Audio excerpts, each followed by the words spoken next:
close, far, close, far, close. It's going to do the whole show. It's like the old SCTV skit, the 3D House of Pain. Yeah. And now your syrup. Ooh. Here he is. Oh, gents, you're looking well lit. Well lit, yes. Seattle's best. Yeah, I already finished my coffee. Well, I was just listening. Huh? I was just listening to the entirety of the Help Machine. Hey, what's it? The latest, right? Yeah, it's a good one. Which is really good. Yeah. Yeah. It's very impressive. I'm very impressed. Nice textures, deep songs, and really good stuff. I like the way their vocals work together too. Yeah, and I like their subtle lack of bagpipes. It's subtle, but it's noticeable. Yes, indeed. So should we bag it and tag it and just? Yeah. Eric. Well. Okay. Chad. Welcome to SlapperCast episode, Chad. Episode number 90. Thank you, Eric.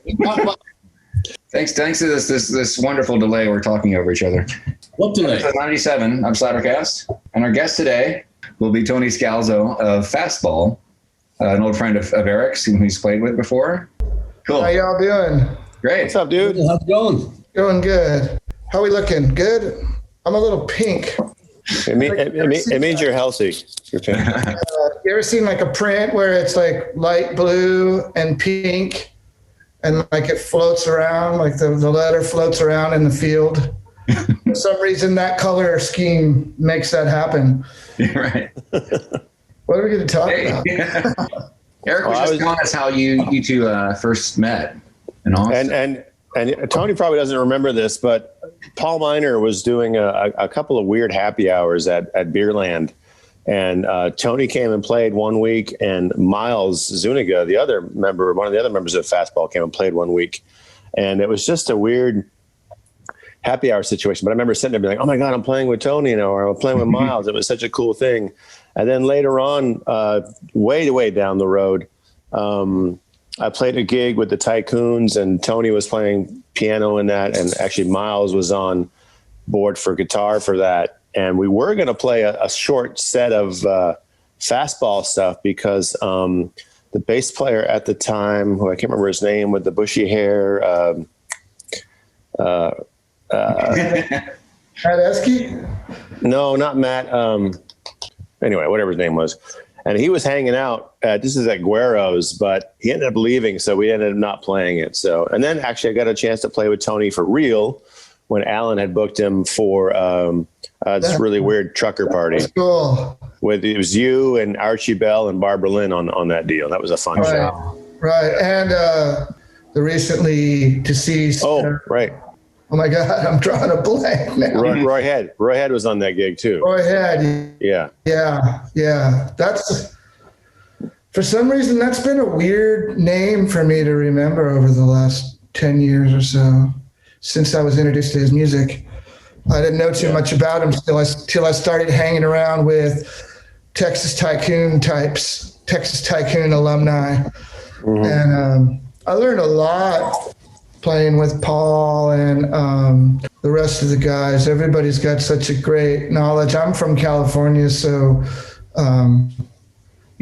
I grew up in a different vibe because my thing was like everybody from Southern California seems to think it's the center of the universe, and that anything that goes on anywhere else is just sort of like trying to be metropolitan or whatever. And wow, I was really clueless, and I got here and I realized more of the stuff that I like really deep down love musically. Turns out it comes from here, Really? And I didn't know it, but I love conjunto music, and I love, the diatonic button harmonic or accordion, and I love the bajo sexto, and I love just the way those songs are composed and the grooves. and how different they are and just everything about it. And then, you know, you just go a little bit further east, and then you got this great Louisiana culture and music, and it's just unbeatable, man. And it's a big world. And I learned when I got to Texas, which was in '93, and that's when I really started getting in a van with other musicians and going around the country. And man, you realize that, you know, it's different everywhere.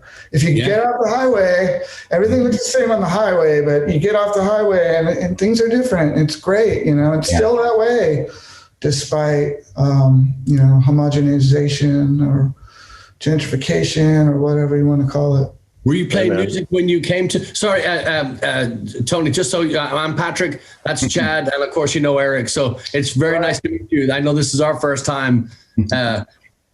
Strange doing everything on computers these days, but sure fun. It's so easy. Yeah. All I did was turn my chair around. There you go. I didn't want to be. I got the window right here. I'm like looking out my front door, my front window.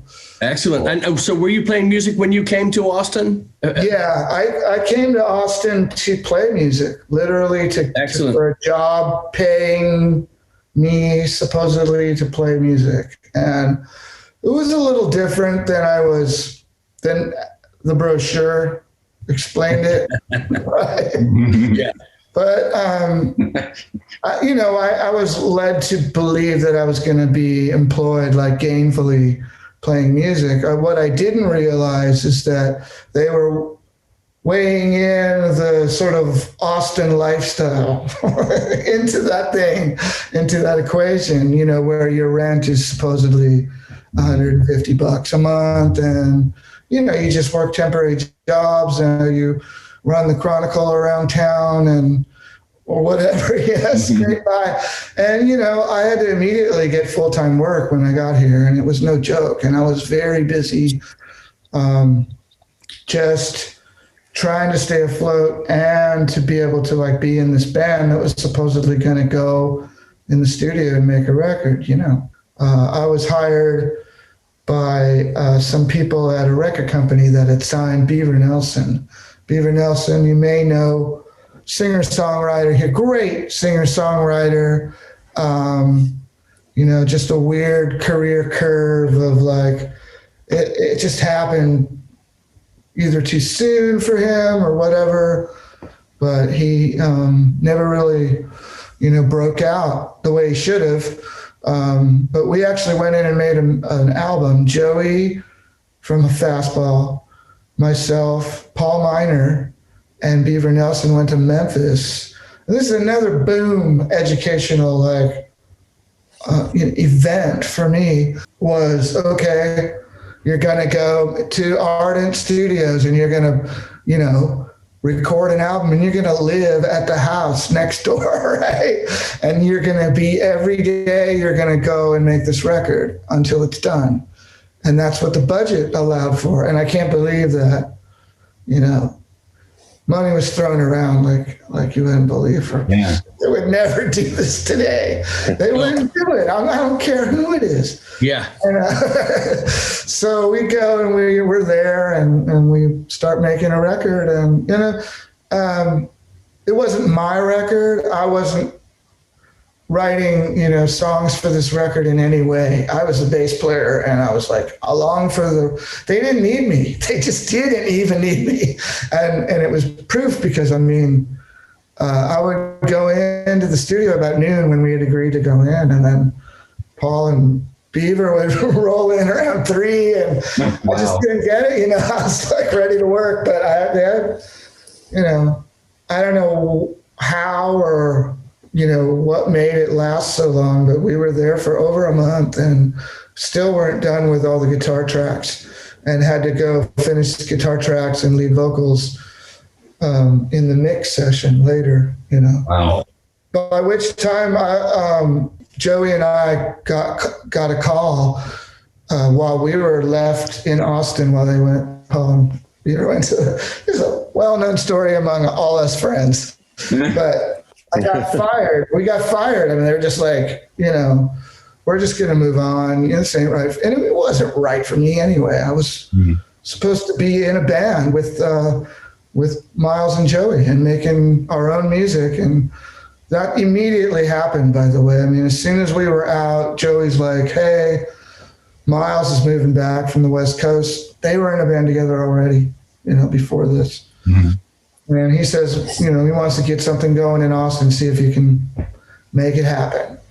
Because he'd been in the Bay Area for a while, and he had a band and was working, and decided to come back though and give it a shot. And we did. We just got together and started writing our own songs, bringing them to the pool for rehearsals, and just started gigging right away. Super easy. It was easy for us because we were already, pretty well healed. We'd all been in bands. Joey had been in bands, getting paid and playing out. Miles had been playing out with a ton of other bands too. I mean, it's interesting. I hope you don't mind if I make this all about my biography. Do it. Oh, yeah, that's why you're here. So you guys are familiar with Tony Scalzo, this is your life. Familiar with that, right? Yeah. Tell me you've seen these, of course. Yeah. These are fantastic. They were made by Pete Frame in the 60s and 70s, and it just runs all these different timelines, chronologies of rock and roll. And there's so many great, meeting places where, all of a sudden the drummer from Curved Air and the guitar player from the Animals start a band with this model called the Police, right? Mm-hmm. And, it's like, whoa, I didn't, and you could go down the line of how genres get blurred and, and it's all rock and roll. That's really awesome. And so what I was getting at with that is that I tried to make a fastball one, and I spent a couple hours on it. I was like, there's so many, names, and how do you draw the lines? It does it so intricately. I'm blaring it out, but those things. How do you?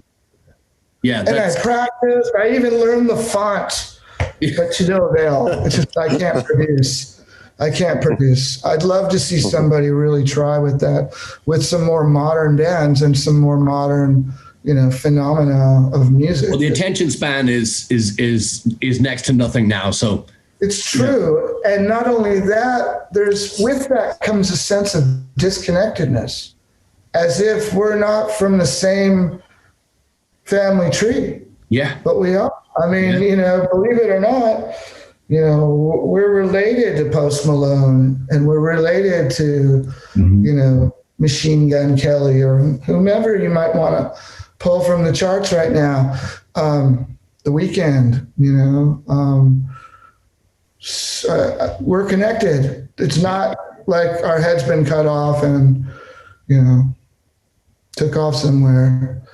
I don't know. Yeah, I 100% agree. I think a lot of these people today are making everything about them.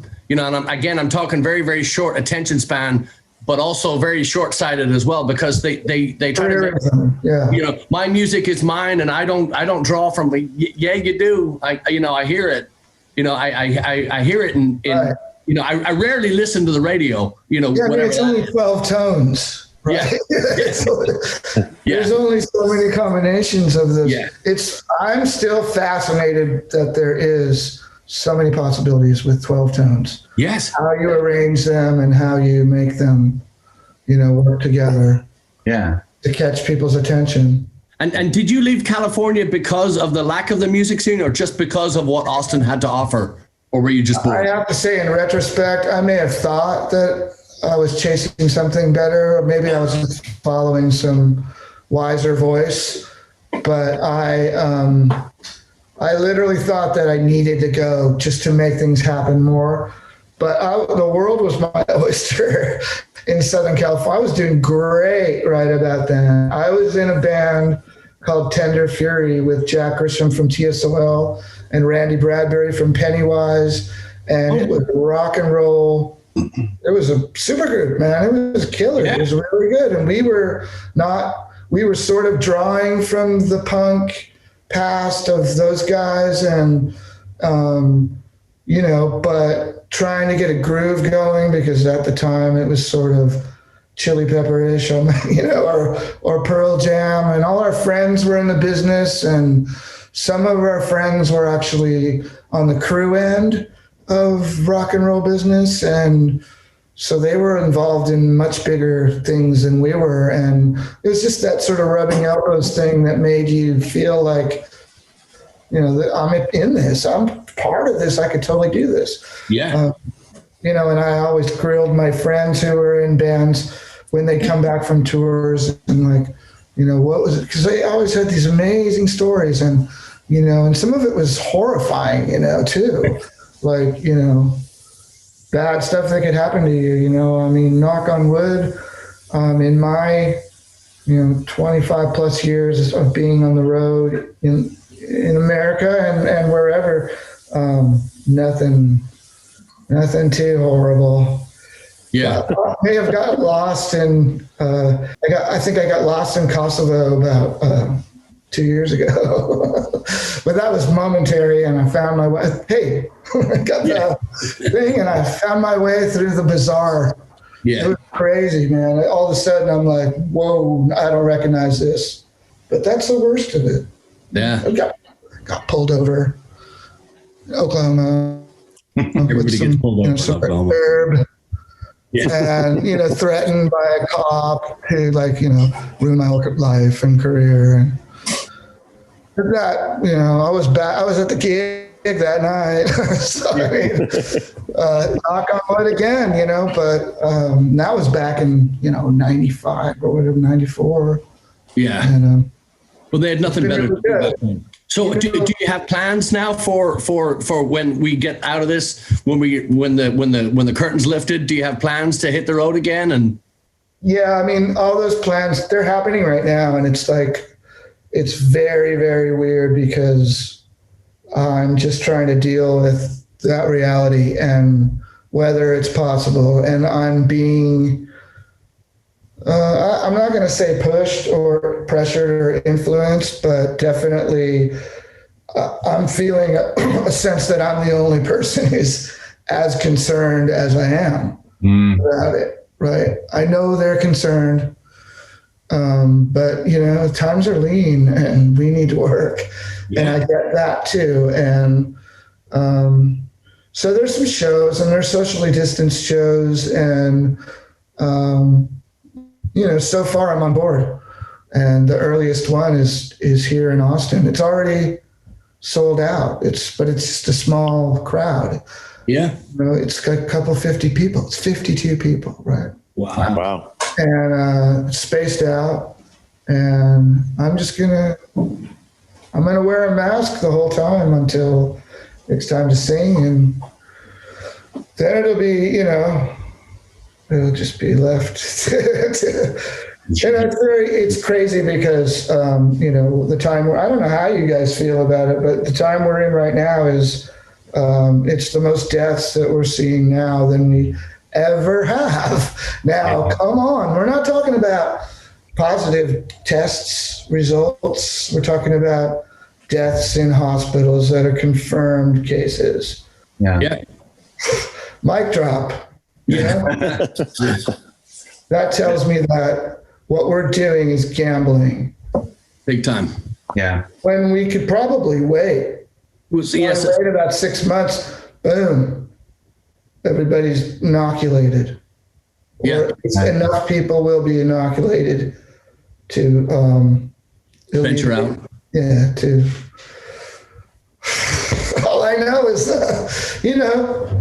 all I know is the evidence before me. Yeah. Yeah, it's strange in this time to have the camp that believes it's a hoax and doesn't believe any, it's no worse than the flu. And then there's the other camp that it's and I don't believe anybody in my group is in any way, minimizing the risk. they're going at it with, it's a risk, yes. Yeah. It's probably not as big of a risk as I'm making out. And if you run the gambling, call up my uncle or whatever, find out, see what he says, and but I don't. I don't know. I'm going to do it until something inside me says, nope, not doing it. Yeah. That's all I got. I'm looking forward to it, man. I really want to play. Believe me, I really do. Are you? When was the last show you did? Well, we did a thing at the same place at Austin City Limits Live, 310, right? So yeah, it's the nightclub version of Moody Theater, and it's like kind of like the 7th Street entry, right? Of First Ave. It's the small room. So, but even that being said, it's no 7th Street entry. It's big, and it's got room for 300 plus people, and they're bringing in 52 people, and supposedly bought tables for charity and this masked. They were even saying, they're checking temperatures, and they got an air purifier, and they're laying it on as far as the positive goes, the pro. And, and I'm sorry, I'm a little bit skeptical always anyways. Yeah. Well, I asked that too, because we did a show last week, and same thing, terrified before it. And, you want to take care of everybody at the same, but I just on a personal note, just being out of shape, just being out of that. Yeah. Well, we haven't even got to that aspect of it, the ill preparedness of fastball. It's not that great. We're just like anybody else. We don't play every day, every week or whatever. Our music suffers, and our ability to communicate with each other that you do, it's not so good. And you got to deal with that. I haven't even got to that phase yet, because I know we're going to rehearse maybe none time. Yeah. And, so it's that too. It's like, makes me kind of want to just say, let's just wait a little. Yeah. It's tempting. It's tempting but it's also tempting to get back out there and sweat and make those mistakes. We have, Eric joined our band at the beginning of the year, and it was, full calendar. And then March came when, which is our biggest time of the year, and the calendar just shuts down. And so we haven't had a chance to take Eric out and kick him around the stage and learn and get that vocabulary you're talking about, that language, that thing going. So we've, you have to know, one bat in the head means, speed it up. Yeah. Yes. 2 means you're dragging. Yeah. So it's true. How can you be expected to be up to snuff? Yeah. When you're only getting together at that moment. I mean, you just do the best you can. And, everybody loves it anyway. That's the weird part.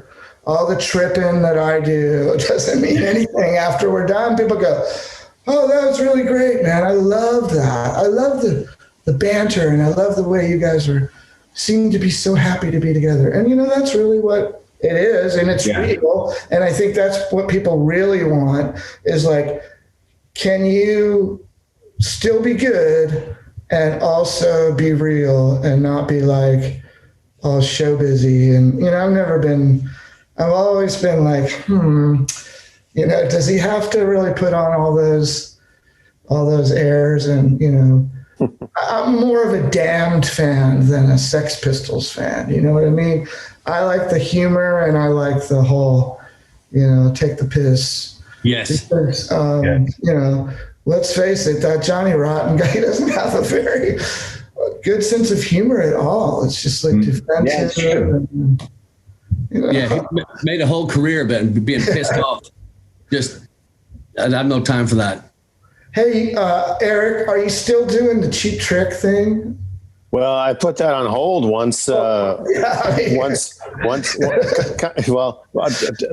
I joined Blaggards, because Blaggards has a very full schedule, between 200 to 250 gigs a year usually. I mean, these guys have been doing it for 16 years. Are you guys strict fans? Is there any way to put an Irish accent on strict music? I just got, the other day I was doing my little daily walk on my trail, whatever, and I listen to a lot of stuff walking and exercising, and man, that In Color record is so good. Yeah. What I love about it is that if you try to play those songs on guitar, you can, because it's easy. Yeah. Like everything he wrote, like Rick Nielsen writes the stuff that just rolls off your hand. You just have to be marginally good to like pick it up. I mean, obviously all his nuance and expertise is, that's a little higher goal, but man, it's just great stuff, huh? When I joined Blaggards, I ended up putting the high roller on hold just for a minute because I knew that these guys were going to be busy, and then of course the pandemic hit. But the guys still ask me about it. They still want to do it at some point. So maybe once things start to open up a little bit, we'll try to do maybe play at the Continental down here, because they need, once they get open, they're going to need some music. No, we have a fiddler as well. We have a fiddle player. Just right now, we don't have a full-time fiddle player. We have a guy. We have a guy in Austin. We have a guy in Houston, but we're not going anywhere. So we're You'll figure that out when it's time. Yeah. So the Blaggards, is it acoustic kind of Irish punk folk kind of deal, Pogues-ish? Yeah, a lot of Pogues influence. A lot of Pogues. It's not Thin Lizzy. Thin Lizzy's over here. And it's been moving in a more Thin Lizzy direction. UT is like over 2 o'clock. No, nothing. You two didn't make it, but what about the Cranberries? Yeah. But Thin Lizzy and Horselips and kind of Pogues.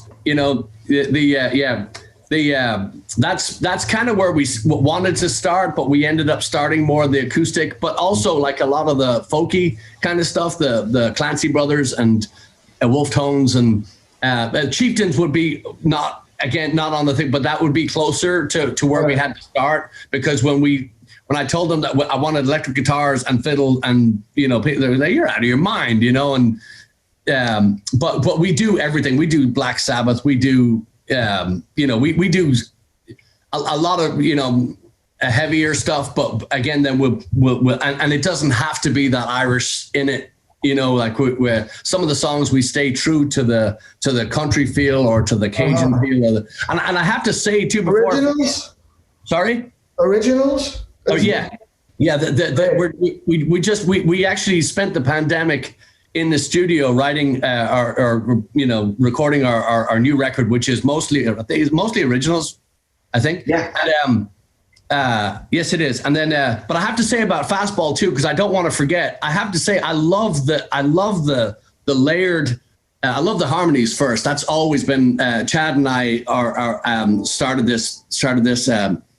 started Blaggards, but I have to say that with Fastball, I love the depth of your songs, and the harmonies. The vocal harmonies are just second to none. I want to say that too, because I know that by the time we get off the call, I go, damn it! But I want to just congratulate you guys on just. I wasn't familiar with a lot of the stuff. I knew the hits, but thanks to Eric, I got to kind of dig in and go a little deeper, and just phenomenal stuff. Really, just a joy to listen to.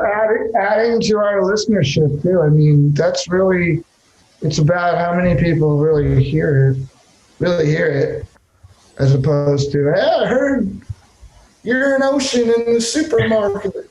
I get that all day long. It's great, but it's like, there's a lot of music there, and a lot of what we try to reflect in what we put out. We, because we have to play and pretend and, be a part of this rock and roll family tree. And, that's part of why I like Eric so much, because he's part of that, and he's part of the 20 people in Houston. 20 people in Houston that recognize their own city for what it is, a cultural, I don't know, a cultural like manger, right? where the baby Jesus of music, American music, sort of like, you know, that's where all the kings came and brought. Yeah, That's true. Going with a Christmas message here, but Yeah. you know, I mean, Houston's badass with a yes, it is. Yes, it is. R&B and rock and roll alike, and you know. Yeah, we gloat on a regular basis. I only know a few guys like Pete Gordon and Alan Hill and, you know, and Freddie, and it's just like this tightly knit group of guys, and I'm friends with all of them, and I love that. And I always feel at home when I'm over there, and I always try to see people when they're here, but I don't really get out. Even pre-COVID, you know, I was doing a weekly gig at the White Horse with Tycoons, and maybe going out with Fastball on the weekends, and then maybe you're odd. We were actually getting pretty busy just before, because we put out an album in October. Mm-hmm. And we did some stuff in fall, and we did some stuff in January. Me and Miles did an acoustic tour for 2 weeks in like right when it was hitting in China, okay, and Europe. And we're on the road in my car playing gigs, and we're hearing about it. But it's still a far off whisper, you know, in the trees. And we're like, wow, that's something, you know. Well, we go home, and then we get together again after 2 days off. We get together with the whole band, and it's all first week of February. Where do we go? We go to freaking New Hampshire, on the beach in New Hampshire in February, right? And it's a gig. It's a great gig. It's at a club, but we're all hanging out, and we're all like yelling at each other, and then, you know, the spittle flies, and you can feel it. I want the news, but you get the weather, and from everybody. And that's always been people yell in your ears. You imagine how much shit gets in your ears. And so we do that, and then we play at a casino in Connecticut, right? The Mohegan Sun. And there's a lot of people there, and a lot of people, I think, that were there were from mainland China. And, you know, it's February, 19th. Wow. Time to go home. Last gig we played, I think, well, before the last gig here, we played a casino, Shreveport, right? Did the Shreveport thing. And then we were off for a couple weeks, and then we had one more gig, and we played at Guerra's on the Wednesday night radio thing for Sun Radio. And I have to say, that gig was so fun. It was like, Eric, you've never seen so many people at Guerra's that night. It was insane. Probably 400 people in the courtyard. God and there's damn. people running up and down Congress. You know, it's all night long. I had dinner at Perla's, played the gig, and we were all like this, you know. Mm-hmm. You know, or maybe even that, but not quite yet. So I remember I hugged Bobby Fuentes in the restaurant. I'm like, what's up? You know? And then I heard that night when I was hanging out with my daughter and her boyfriend that they were suspending NBA games. And that's when I knew that was that's over. Yeah. Time to go home. We've been home the whole time. We've tried some mini adventures over the last year. I'm so glad we didn't get into politics on this, and I'm still not going to, but I just want to say that. That's the rabbit hole that we've been avoiding for, you know. It was the rough June and July for me. I was fixing to move or something, you know. Mm-hmm. And you know, slowly been able to catch my breath and look around, and you know, it hasn't done a lot for my social anxiety and stuff like that, and wanting to get on planes and go play in Georgia and Florida. We were the greatest fastball, hate to use the word base. That's where our base is. Yeah. And, I got to go play to this base. And no offense to them, but I don't think they agree with where I'm coming from. Yeah. Yeah. The hardest thing is looking at somebody or watching somebody look down on somebody else because they believe that they're in danger. I mean, what is your so that makes it scary. And then we go back to the whole risk factor and the whole why would I have a problem with it? Nobody's asking me why I have a problem with it, which I'm grateful for, but I still get the feeling that I'm on my own with a difficult choice, and I guess that's part of life. Yeah. Anyway, I can't wait to play again. I can't wait to see the Blaggards. And maybe we can do a show with them. That would be wonderful. Maybe in the Woodlands or something like that. Someplace.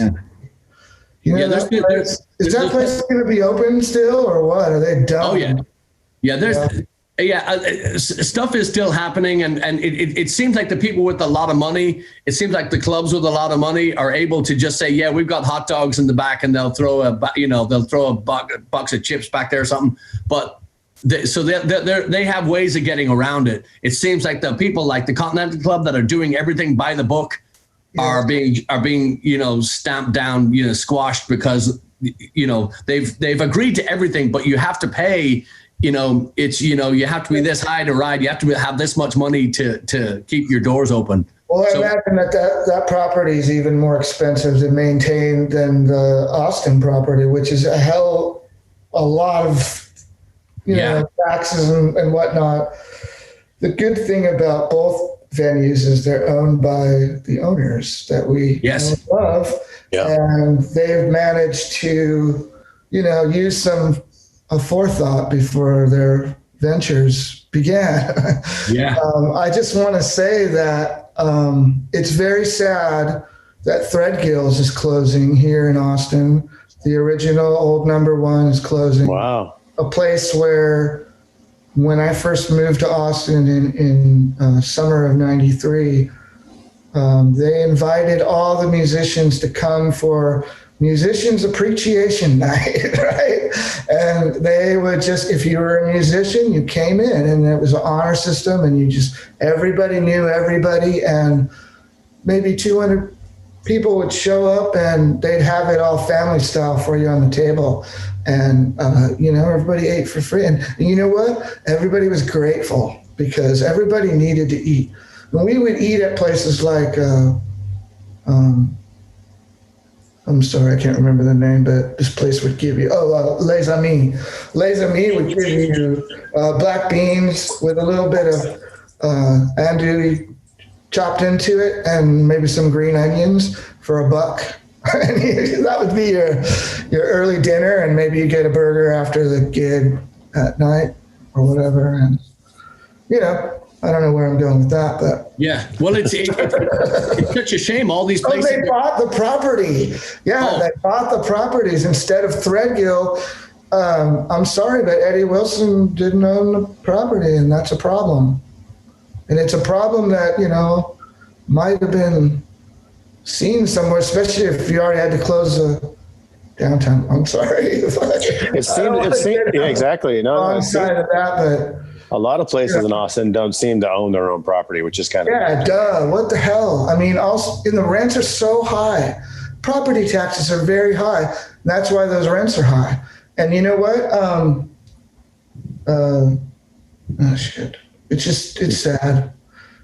Places are going to close, but other places will pop up, and music's not going to go away. And there's going to be a need. There's going to be a big need. I think people are going to be overconfident. Ever heard of the Roaring 20s? Yeah. That's what happened 100 years ago. I mean, the war's over, the plague or whatever, the freaking flu is over. That was a real thing, people. Yeah. There's a movie called 1918, which is a very obscure American film with Matthew Broderick in it. He's very young, and he's shot here in Texas. and it's a Texas family, and he wants to go to the war, and his dad's dying upstairs with the flu and crazy. So, I mean, we knew about it. Do you have a favorite place to play in Austin? Is there one place that stands out that's just... Yeah, I mean, there's a bunch, not one. I would say I always love playing the Saxon Pub because it's just super walk right in, boom, play. Sounds good every time, totally the same setup all the time.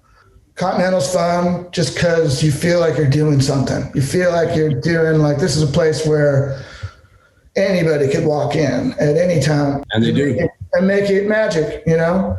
And Antone's, you know, over the years, different here, different there, but recently, the downtown Antone's, the newest one, is we've played twice, maybe 3 times, and it's been great, really great people, good fun, great stage, and I love that outdoor Guerras thing. You have to bring your own PA, and you have to. Well, you don't anymore. They got one. By the way, they got nice. Yeah. But, you know, it's still, none of those places are gone. I don't know. I heard something maybe about Saxon not making it and actually moving again. No. Last fall, a year ago, that film was released, the documentary about Saxon Pub, and they had sold it to a guy who made it, you know, copacetic for them to get out from under it and then also be able to keep it there. But now I don't know, because they've been closed for 10 months. Yeah. So, bars, you know, bars are bars, they're businesses. Things are going to come back. I feel very sorry for the people who aren't going to come back, but I don't know why you wouldn't come back. Why wouldn't you just figure out a way to start? You know, you get kicked down, you got to get back up again. And that especially goes for musicians. I mean, nobody's gonna, that's it. Yeah. I'm done. Yeah. I haven't been able to play I quit. Yeah. It's madness. I know, and I really have a feeling the economy's gonna come back. Yeah. Yeah. Already, excuse me, I've got this pest infestation. Gnats, because it's so warm, because gnats are everywhere now. It's freaking December. Yeah. Fucking gnat distract. I don't know what I was saying. Hey, who was playing bass? Hey, Tony, who was playing bass, you guys, on the 310 Club? That's Danny. I mean, what? Bobby Daniel. Bobby Daniel, that's right, yeah. Yeah. I played a gig with him and Mike Stinson one time up at Dan Silverleaf up in Fort Worth. Yeah, a long time ago. That's part of his wheelhouse. He came, he didn't have a banjo on his knee, but he came from Alabama, and he played for years with Alejandro Escovedo. Yep. And he's done lots of gigs with John D. Graham, and he's a great guy, and really grateful to have him around.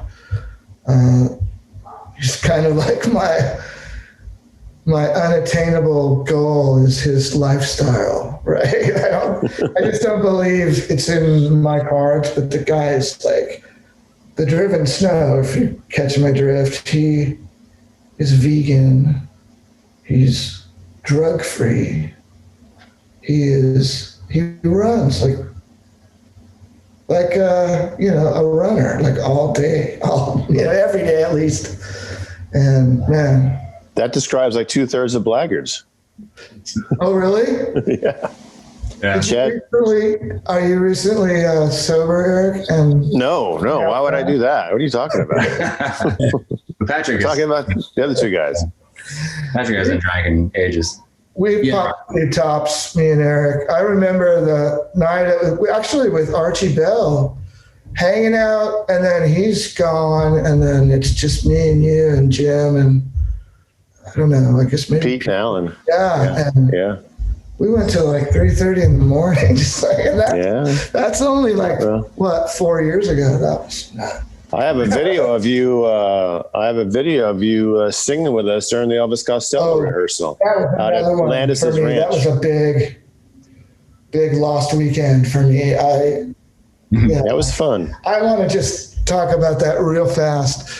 Elvis Costello looms large in my whole like deal, and I think you probably listened to a few songs of mine, and you might hear a little bit of that influence. But definitely. Those guys, David Beebe and Alan and Jim, and who else was Matt doing it too, or Alan, David, Jim, me, and Landis. Oh yeah. Landis, so all these Elvis Costello songs, which I know every word to, and they're like, we're doing this thing and we're having a rehearsal at Landis's house. Well, it's not really his house. It's like a house that is on this family's land. So it's out in the middle of nowhere on this hill, beautiful hill country. Those guys started about, 6 or 7 at night and went all night till like 2 or 3, I think. And then we all it seemed like we were all laying together on a pallet, right? In a boxcar or something, right?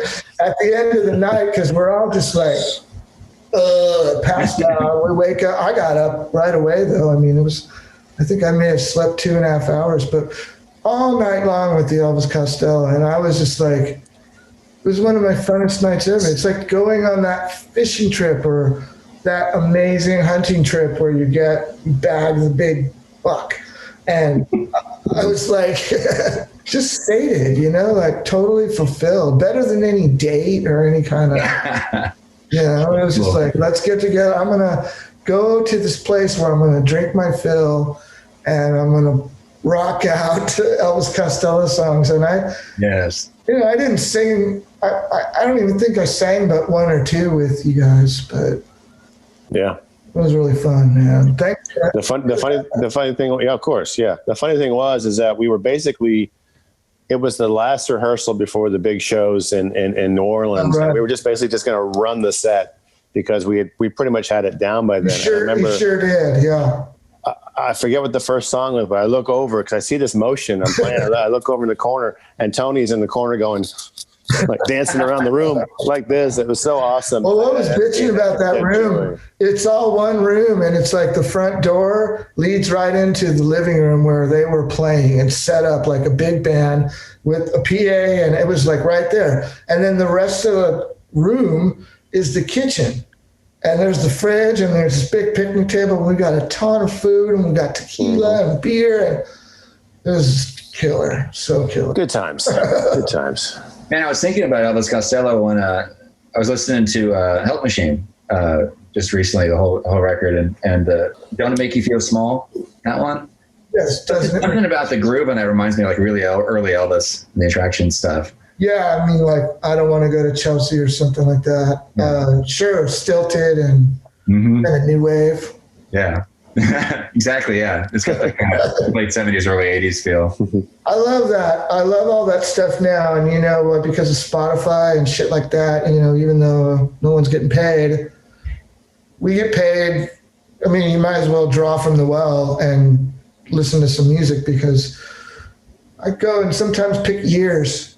And it's amazing if you take certain years like 1979 or something like that, because you still have like this hippie stadium rock, but everybody's adding DX7s, Yeah. And getting all angular, and like bands like Yes all of a sudden look like admirals in the Sergeant Pepper Navy or whatever. Yeah, there's a lot of crazy shit going on. Yeah, and we're just trying to glom onto the latest trend and to try to pretend that they're youthful and part of the new thing. And yeah, the Stones, man, they were like notorious for that, for a while. Yeah. Not so much anymore. Stones. What a Martian band. Just like extraterrestrials. What, because they're still around? Or? No, just because their music and just there's nothing like it. There's nothing. Yeah. To the point where it sounds like they are the rock and roll band. It's like that's it. Of course, you can go listen to the Who, and you're like, oh, they're the rock and roll band. Right. That's it's art.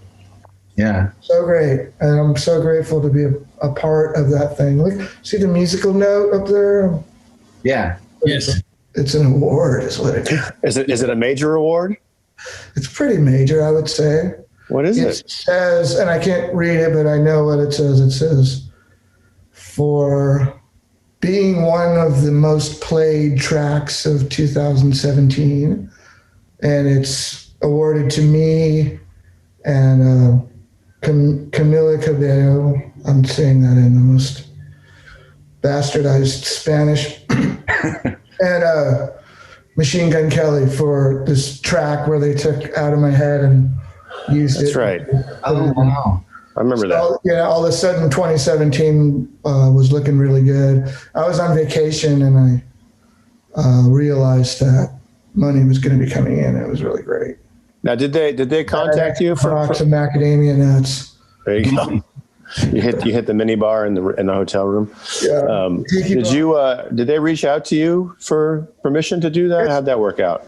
It was easy and simple, and more simple than you can imagine, probably. I have a publishing deal, and Miles does too, with a company that was called Bicycle, but it's called Concord now, and it's a big publishing house and a lot of great artists on there. And if you get on a situation like that, sometimes you get hooked up with other artists that are doing really great. And that's what happened basically is they were playing with the sort of Paco Bell canon,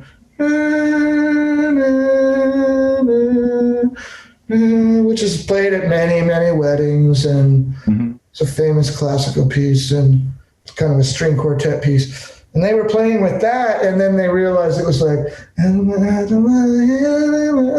which I had never really drawn that connection before, as far as like the similarity musically of those bits. But they had apparently these producer guys out there in LA, and they just started recording it, and they got it all together, and there was actually a couple of other writers involved, and they turned it into this track. And then my publisher calls me and he says, there's a song and they've already recorded it. They just want to know if it's cool, what do you need? What do you want? I'm going to try to get this and that for it. He's telling me, and I'm like, whatever. And I listen and I'm like, that sounds like a hit. I mean, like, that really does. Sounds like something on the radio right now. And I mean, that's no mistake because these guys are young and they've done it already with a bunch of other acts. And that's all I said. I go, what do I have to do? He says, say yes or no. And I said, yes. And I forgot about it, literally forgot about it. And then it started popping up on the radio. And one day, months and months later, my wife comes running up the driveway, very excited, screaming actually. And it's on the radio, it's on the radio. And it was on like, Kiss FM or whatever, some big old top 40 station. And then I'm back all of a sudden looking at Billboard, which is funny because, that's what I did back in 1998 to check out the charts and to take that little ride down, Yeah. That fun. I'm so lucky twice, it's like, thank you. Yeah. Thank you. Yeah, it's fantastic. Yeah, congrats, man. That's awesome. And I'm very grateful because times have gotten hard, and I'm very fortunate. Yeah, no kidding. That I don't have to say I'll do it, whatever. Mm-hmm. Yeah. Oh, it's a cruise of the harbor. Well, I guess I'll do it. I need the money. Yeah. So Tony, you've got a wife and a daughter. Anybody else in your family? I have 3 grown-up kids and 1 small boy who's 8. Oh, fantastic. And everybody at home with you, or obviously the adults gone? The adults are gone. Yeah. Yeah. Very cool. I miss them. Yeah. I miss them. But, you know, we're a nice little organization here. It's good. We've adapted very well. We've got enough room. We have, you know, it's not a mansion. It's a McMansion. Do we have to block that out for corporate use? Yeah. It's not a McMansion. It's just a house in North Valley. You've been here, Eric, haven't you? Yeah, we did a rehearsal at your studio with Stinson. Oh, right. That's great. That's when I met Mike, actually. That's great. Another guy from California. Yeah, I don't really do that. I stopped doing that, having bands over or whatever. But if someone needed it like that, I would open it up. I did a Renfro gig with Kevin McKinney at a friend's house down in way South Austin, down below the airport. Is this sort of, it's country, but it's like he has an outdoor stage that he built that he can close up with shutters and everything, but opens it up. He's got PA monitors hanging.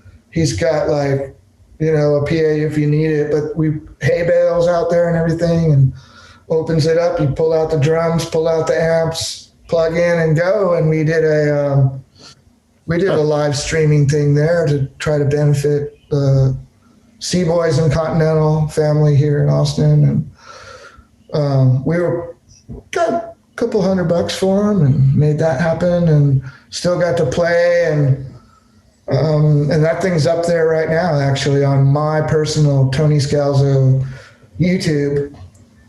That shows the entire thing. Check that out. I like the Renfro stuff, so I'll have to check it out. It's pretty good for us not being together for like not just this. I mean, we hadn't played, and I think we may have done something in 2019 at Cottonwood, actually. Cottonwood. Oh, that's right. Sweet. Yeah. I miss, when I think about playing, I don't miss the fastball gigs, and you know, and man, I gotta say, it's the towns. It's the shit.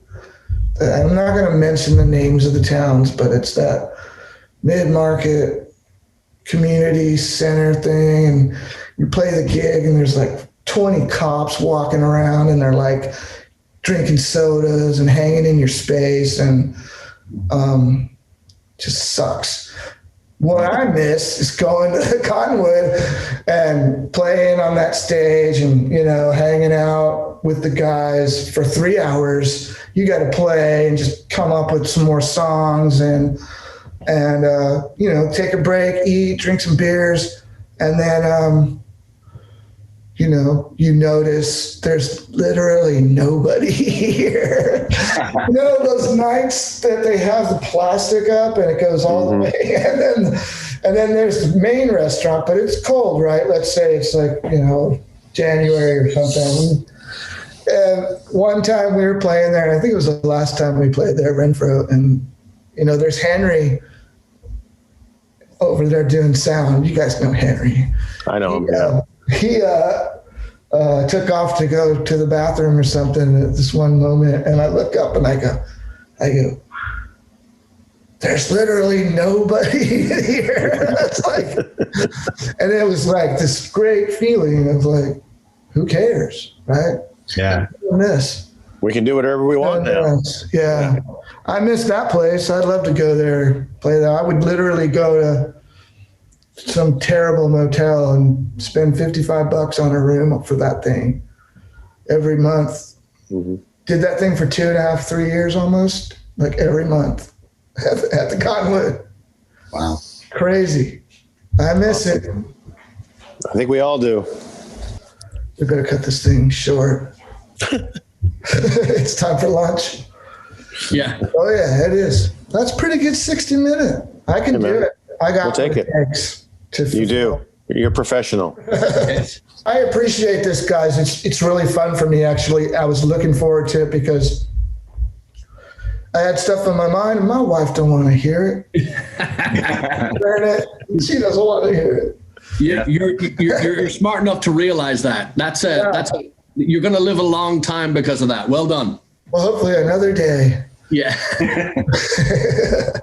All right. Well, hey, man, much love. Take care. Be safe. Thanks. And go Blaggards. And we'll see you all in 2021. Yeah, definitely.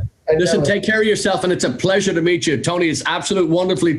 Well, we have to do it again. There's so much I want to talk to, and hit me up in a couple of months, man. I'll be around, totally willing and ready.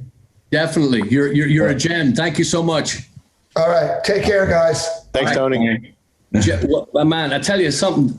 That was. I listened to him all day. I listened to that all day. I mean, just. Not only, I mean, you heard him himself. He'll go and he'll do that. He'll play that show. Those musicians are so hard to find. They love music. Their soul and every fiber of their being is steeped in music and rock and roll and those. That's a shot in the arm. I was writing this morning. I was up early and I was doing this just this lyric idea or whatever, and I kept running into, as I always do, for every 1,000 words 2 are good, and I kept thinking to myself, what is that? Because I watched some of that Fastball stuff and their lyrics, like kind of like a Tom Petty or Elvis Costello, they just seem endless, it's deep, it's layered, it's thick, but it's good. And I kept thinking to myself, like, I want to get to where they are, where those guys are. I mean, that's rock. That's as my good friend Huey would say, that's the heart of rock and roll right there. Yeah, exactly. It's funny because, they had hit huge, in the later part of the 90s. And by the time I had moved to Austin, I'm not saying that they were done, but like that they had hit that meteoric rise, and then they were definitely on the backside of it, to the point where a couple years, like maybe 2003, they had played at an in store at Jupiter Records, which was a used record store on the north side of town, and they recorded a live album there that they just put out locally. So to go from being signed and having the #1 video and million selling song to like, we're going to play at a local record shop and record a live record. I mean, to have that kind of humility is kind of rare for a lot of, stars. That like, fuck it. This is what we do. We play music, no matter where it is, no matter what the size of the crowd, we're going to go and play music. And him saying that he loves to play at places like Guero's and the Cottonwood, which are just venues that we play at, stuff like that. It's really refreshing to hear that. Yeah. And he's such a nice guy, and he's a great storyteller, and he's a great songwriter and a fantastic musician. I'm so happy he was able to do it. Yeah. Like I said, I was texting you before we started the recording today.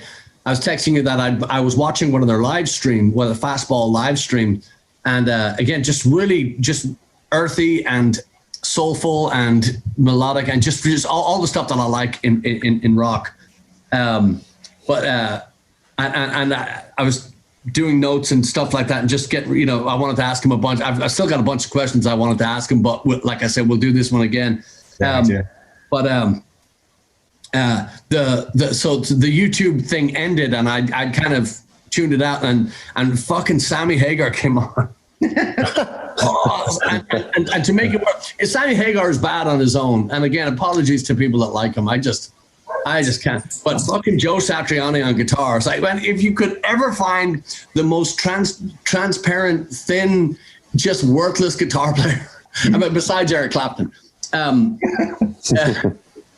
being vicious on purpose, but just, when you go from these guys that are singing, and then this guy is singing about the fucking speed limit or these just awful subjects, right now. Just yeah. It was torture. That's why I think I was putting the text. I go, guys, I'm not feeling too well. I'm gonna have to sit today. You just can't. You really can't take that. That's that's like the Texas cold front. Where it's all warm and snug, and then you walk out your door and it's Yeah. But yeah, what a personality, man. What a great, I mean, you meet that guy. We were we were on screen with 2 minutes and we knew him, just know everything, Good person. Good guy. Yeah, it was cool. When I was listening to that record earlier today, I was like, I really freaking like this stuff. I'm extremely picky. I think, most of us are in this band, extremely picky about what we choose to listen to. And I was like, yeah, I'm going to listen to this record again, man. This is really, really good stuff. Yeah, I got that other record. What the fuck is it called? Oh, hang on a second. I got it right here. The Little White Lies record is really good too, from 2010. That one's a really smart record and sounds good. And I mean, all their records have a lot of really interesting songs on them, and they're well crafted, and you can obviously hear their influences in their music, but they're also putting their own spin on it as well. And those guys have been together for, like you said, 20 something years. I mean, him and Joey on drums and Miles on the other guitar, and Tony plays guitar, but he also plays keyboard and stuff like that. Right. And they have a bass player now. I guess it's been Bobby for a while. I'm thinking that the name of the other kid though that was going to play that one time, but it's totally fine. Yeah, I was listening to an interview with that Tony did. I don't know, it was a couple of years ago, but he was talking about how the early days with the record companies where they were getting frustrated. The label was getting frustrated with Fastball because they kept changing the style every record, and and Tony said it's kind of better to not have to worry about that anymore because we get to choose what kind of stuff we want to do, and we don't have to answer to label pressure to write the next The Way or whatever else that they repeat. Yeah. Those days are over, so there's pluses and minuses. That's what I wanted to ask him about. Maybe next time we'll get into talking about the music industry more. Sure. Because that's a cool thing the interesting thing about his career is that he got in just before things were about to change. The 93, that was kind of the sunset period for the old school of the record industry. Yeah. So that was good. So what do you guys think about the video shoot? That was fun. It was fun. Yeah, it was funny.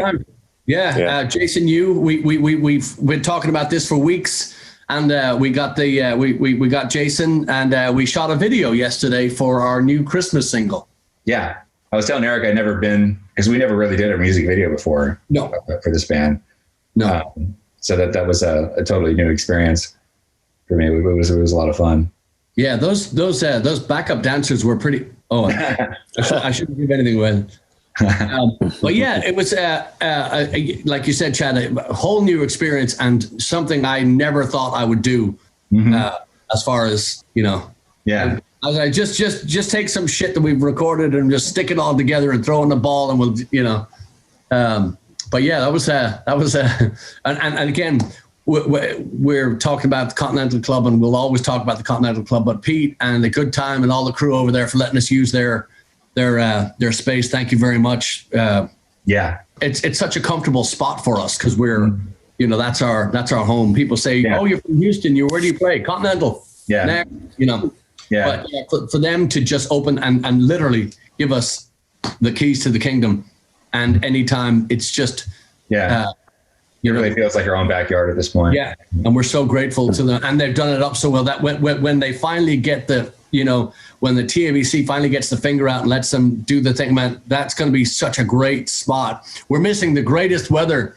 Houston has the best weather 6 months of the year. We really do, and with the right now we're missing. Yesterday was the perfect temperature. There wasn't a cloud between here and Saturn. It was just loony how comfortable it was. Yeah. So we should be getting some clips in here in today is Tuesday.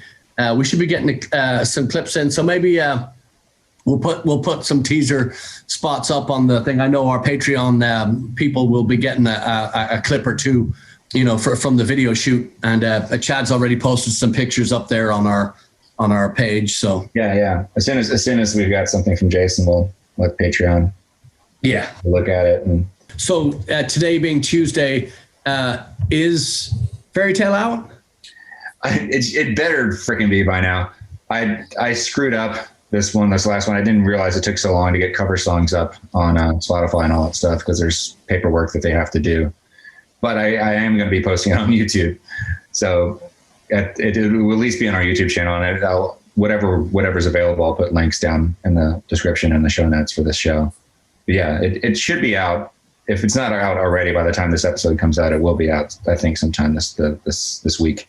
So we'll probably be releasing 2 songs this week. Yeah. So that's good. And Eric, are you? Is there anything that we should know about the with this little side gig you got going? Sure. So can you send us a link or something that we can put in? I'll send a link. For those that are listening, I am performing as the drummer for.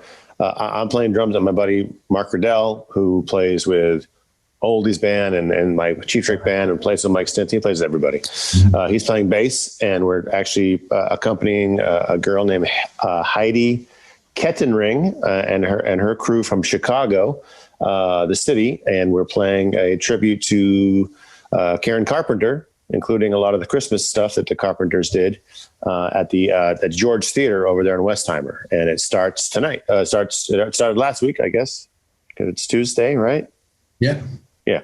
And it runs through the Wednesday before Christmas, whatever day that is. I guess it's the 23rd. I think it runs through there. So I'll send a link to these guys so you can see if you want to get tickets. There's also an online version that's a lot cheaper. You can watch. We recorded that last week in the theater. And this show is actually outdoors. It's actually outdoors.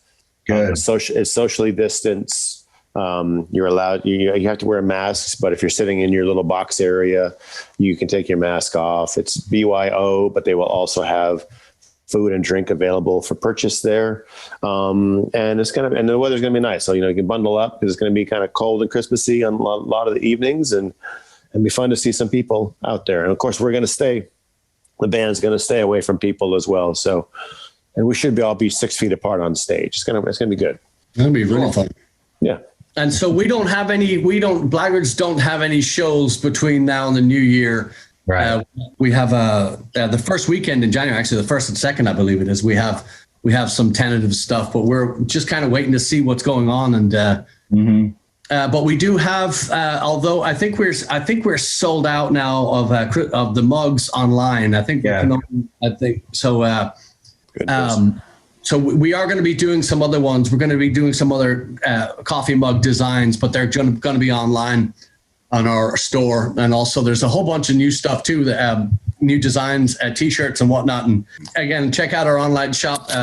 You still have time, if you want to get your Christmas stuff now, and other than that, we're fast approaching the 100 mark, which I really didn't think that we were going to get to the 1 mark, never mind the 100 mark. So, yeah, it's crazy. Yeah. I think maybe the more appropriate comment would be, I didn't think we get to the number 2 mark, because after number 1, oh my God, who ever thought this? Right. Excellent. So that was fun, man. Major thanks to Tony. What a great personality, and just a wonderful trip through rock and roll right there. That was highly entertaining. So I'll do that again. And also, like I said, that's it for our calendar. We're done for the year, and we're really looking forward to hitting the road, supporting this new record, and, come and see, come to all those places that we haven't been in a long time, and safely and happily and rockingly and loudly and bigly, and Eric, I'm dying to see this thing, and best of luck with it. I know you're gonna kill it. Yeah, it's been a lot of fun. It's been everything is very, very mellow. Yeah, mellow. But that's what I liked. That's what I liked about listening to Fastball. I loved that there was sorry. The caffeine's catching up on me, but it's so well structured that it didn't need to be high kicks and high volume and high jinks and high, Yeah. It really was, but it was so rich. I think if I was to describe them in one word, I would say rich. It's not overdone in any way, in any section, you know, like words or music or it's a very well balanced. Like you said, Eric, you said on the video shoot, you said it's amazing how they're not much bigger than they are, and that's exactly what, you know. I mean, obviously they were huge at one point, but and then once that he mentioned that You're an Ocean song, which is second song on their record after the one that had the way on it, it didn't really do so much. And that song is it's like one of the greatest pop songs I've ever heard. I mean, it's got Billy Preston on piano. It's concise. It's got a great hook to it, but for whatever reason, it just didn't stick. And that was just probably it came in like kind of the tail end of the decade or the start of the next decade. And usually every 10 years, the music shifts a certain way. And they were probably just like, they were getting, kind of pushed out by whatever's coming up in the 2000s. So still every record they put out since then has got at least 4 or 5 really great songs. A lot of good songs, but a lot of great songs on their records too. So I agree. I'm grateful. I'm grateful to you, Eric, too, for, turning. I remember them when they hit, when they were big, but I also, everybody remembers them when they hit because it was everywhere. Yeah, but I didn't look into it. I didn't, again, I don't listen to the radio. I don't go searching new music. So I would never have looked into them. However, I loved what I heard, but I'm just grateful to you because it's yet another, it's just another area that I'm just glad that I and another band that I can enjoy listening to. With great ease, Yeah. And now you know the guy, so it's like it makes it even more fun to check him out. So So anyway, alrighty then, gents, a pleasure. It's wonderful hanging with you on this 97. I wasn't listening. What episode is this? 97. I know. So have a good one. And Eric, knock 'em dead. And Chad, I'll see you in a few. We'll get those mugs out. Okay. Thanks to everybody for listening. Thanks. Here. Don't go change it. Thank you. See you, Ringo. Bye, Ringo. So loud.